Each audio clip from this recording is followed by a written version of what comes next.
Apa sih efek timnas gagal ini bagi supporter perempuan di Indonesia? Silakan, Bunda atau Tessa dulu. Aku dulu. Ya silakan. Boleh. Eh,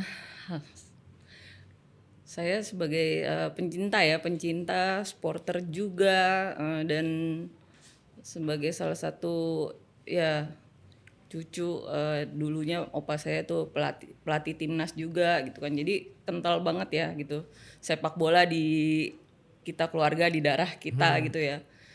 Kalau melihat timnas kalah tuh selalu udah pasti bad mood, itu udah pasti gitu. Jadi kalau teman-teman saya bilang kalau timnas menang nggak hari ini, kalau kalah lu jangan deket-deket dia gitu. Sampai kayak gitu loh, sampai kayak benar-benar lu jangan deketin dia kalau misalnya timnas lagi kalah. Sebaper itu, heartbreaking, sepatah hati itu gitu loh kalau misalnya sampai timnas kalah gitu. Itu benar-benar, saya nggak lebay, beneran gitu. Boleh tanya teman-teman saya pasti begitu. Timnas hari ini kalau kalah jangan deket-deket dia, pasti kayak gitu. Karena pasti saya semprot, udah pasti bete, udah di rumah juga apa juga dilempar gitu ya. Kayak udah nggak, kesel banget gitu. Orang tua saya juga udah tahu gitu kan, saya tuh kayak begitu gitu, segitunya sama timnas gitu. Jadi kalau emang timnas kalah, memang itu bukan sesuatu yang ini sih ya, bukan sesuatu yang itu udah sering ya, timnas kalah Tolongin ya. aja di sini Mbak, nggak apa-apa, tolongin. Timnas udah sering kalah ya gitu kan. Tapi saya beberapa tahun belakangan melihat ada progres gitu istilahnya ya. Ya secercah harapan gitu ya, kita ada kemajuan, ada oke lah kita rombak tim dari nol. Saya nggak masalah melihat proses ya gitu. Kalau misalnya dibilang kita percaya proses, saya percaya banget sama proses. Tapi saat proses itu dihentikan secara sepihak gitu, ya saya sebagai supporter juga merasa ada apa kayak gitu kan, kenapa ini progresnya lagi membaik diberhentikan, dipotong di tengah jalan kayak gitu. Saya tidak mendewakan si A, si B, si C. Saya pokoknya siapapun yang bisa membangkitkan timnas, bisa membawa timnas ke arah yang lebih baik, lebih maju, saya akan mendukung. Itu udah pasti. Enggak aja saya dukung gitu.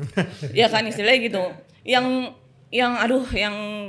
misalnya yang kacau atau apa, saya tetap datang ke stadion, tetap saya duduk di situ gitu. Saya nyanyi, tetap saya nyanyi Indonesia Raya, bawa bendera, pakai atribut segala macam, saya udah pada tahu lah gitu kan.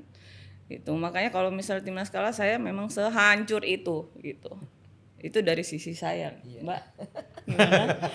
Gimana Bunda? Ini Dibelah dadanya udah timnas Indonesia ini. Iya banget. ini timnas kalah yang mana nih? Yang mana dulu nih?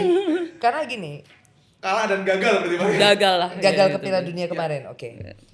Karena kalau kita bicara timnas kalah bukan juga barang baru gitu. Tapi beberapa tahun belakangan ini kita mencoba untuk open aja ya, saya ngomong tuh. Mungkin juga Mbak Tessa juga sebagai perempuan merasakan bahwa pada era Sintayong kemarin, jujur saja itu seperti yang Mbak Tessa bilang bahwa progres itu terlihat. Kita itu sebenarnya supporter Indonesia ini, kita sebagai supporter, Mas Indro juga, mungkin Mbak Tessa juga, bukan alergi dengan proses. Kita itu justru sangat sabar menunggu proses ini, di mana proses itu terjawab dengan progres di era Coach Sintayong. Bukan sekali lagi tadi seperti Mbak Tessa bilang, bukan mendewakan, ya, bukan kita itu cinta mati seperti tidak ada ganti, tapi kita bicara bahwa supporter itu juga sudah cerdas. Mereka bisa bedakan yang mana yang berproses dengan progres dan yang mana yang berproses tapi nggak ada progres. Semua berproses. Tapi selama ini kan bukan dengan segala hormat, tanpa mengurangi menghilangkan jasa-jasa pelatih sebelumnya ya. Tapi jelas terlihat di era Sintayong progresnya pesat. Nah, kegagalan kita di mana Piala Dunia. Bukan masalah gagal aja sebenarnya kalau aku ya. Kita itu gagalnya itu seperti apa? Kita boleh kalah, tapi kalah dengan cara yang seperti apa? Gitu loh. Bukan kita kita punya kesempatan, punya peluang pada saat Sintayong dipecat itu kita masih berada di posisi ranking 3 hanya selisih 1 poin dengan Australia. Ya kan? Artinya progresnya lagi on the track kok gitu. Ya kan? Oke lah. Pergantian pelatih itu adalah hak dari federasi. Kita percaya pada federasi untuk masalah pergantian pelatih. Tetapi tiba-tiba seorang Sintayong diganti dengan seorang Patrick Kluivert yang orang awam, saya yang perempuan ya aja tahu track recordnya PK itu seperti apa gitu.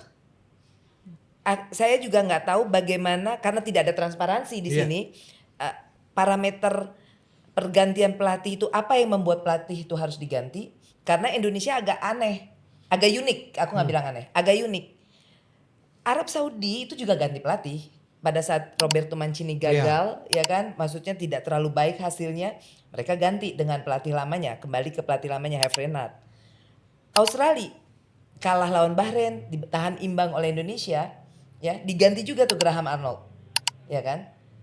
Kita diganti bukan karena kalah, bukan karena lagi buruk, justru lagi di puncak-puncaknya lalu diganti. Itu kan agak unik ya. Cuma beda 1 poin sama Itu bedanya Indonesia dengan negara lain. Irak juga diganti karena memang belakangan Irak kan Jesus Casas agak turun ya, dan dia ada masalah, ada sedikit ini juga dengan federasinya Irak. Tapi sekali lagi kalau itu diganti at least selevel dengan Sintayong secara track record, ya gitu-gitu Sintayong sudah pernah nyusun daftar pemain untuk Piala Dunia loh. Dan sudah pernah menang lawan Jerman. Ya kan gitu loh. Sudah pernah menang dia di Piala Dunia. Kalau secara experience. Nah, kegagalan kita kemarin, kita itu pernah menang lawan Arab. Terakhir kita tuh menang lawan Saudi. Aku nggak ngerti kenapa ya itu hak pelatih kembali ya, kita nggak bisa ini, tapi aku rasa nggak tahu ya, kayaknya pelatih yang paling bodoh pun nggak akan nyusun seperti itu kemarin yang waktu kita lawan Saudi. Pelatih paling bodoh berarti Patrick Kluivert ini maaf bodoh aja belum? Enggak, maksud aku rasa nggak mungkin seorang Patrick Kluivert segimana-gimananya dia ya secara miskin taktik whatever itu. Kayaknya kalau dia yang nyusun nama itu rasa-rasanya nggak, tapi ya nggak tahu. Membaik waktu kita lawan Irak tapi too late. Karena Irak juga pasti fight kan gitu loh. Dia juga pengen masuk ke Piala Dunia dan nyatanya dia kemarin menang lawan Uni Emirat Arab, dia ke babak playoff. Ya kan?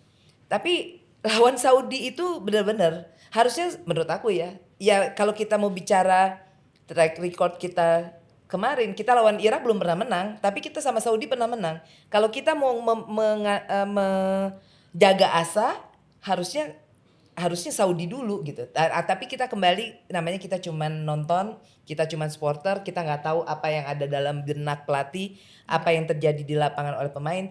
Tapi saya memberikan apresiasi sebesar-besarnya ya kepada pemain yang sudah berjuang, pemain-pemain yang dari babak round 1 sampai round 4 kemarin, siapapun pemainnya kan, pemain datang dan pergi juga, ada yang masih main, ada yang tidak, tapi aku sangat mengapresiasi perjuangan mereka untuk para pemain kita. Gitu.